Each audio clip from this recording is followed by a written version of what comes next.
ગાંધીનગર ખાતે મુખ્યમંત્રી ભૂપેન્દ્ર પટેલે રાજ્યની ઔદ્યોગિક તાલીમ સંસ્થાઓ માટે 40 ઇલેક્ટ્રિક કારનું વિતરણ કર્યું છે।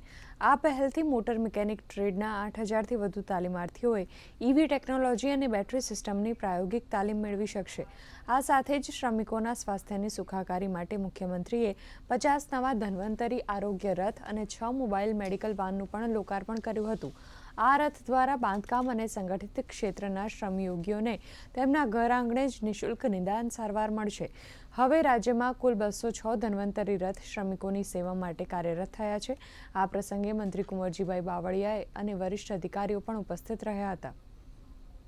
કરવામાં આવેલી છે અને હવે જે ગુજરાતમાં ઈવીનો વ્યાપ વધી રહ્યો છે તો આના જે ઇકોસિસ્ટમના ડેવલપમેન્ટ માટે આપણે આઈટીઆઈમાં પણ આવી તાલીમ મળે અનુરૂપ તાલીમ મળે અને જે બાળકો ભણે છે એ પણ શીખે ઈવી વિશે, તો એમના માટે આ 40 ઈવી જુદી જુદી આઈટીઆઈમાં આજે ફ્લેગ ઓફ કરવામાં આવે। આ વ્હીકલ થકી જે બાંધકામ શ્રમિકો છે એમની સાઇટ ઉપર જઈને હેલ્થ ચકાસણી થશે। પહેલાંથી જ 164 જેટલા વ્હીકલ્સ ધન્વંતરી રથ અત્યારે ફિલ્ડમાં કામ કરે જ છે અને અમારો હેતુ એ છે કે દરેક કડિયા નાકા ઉપર, દરેક જગ્યા ઉપર, દરેક જ્યાં મેઇન સાઇટ છે જ્યાં બાંધકામ શ્રમિક કામ કરે છે એ બધાને આપણે કવર કરવાના છે।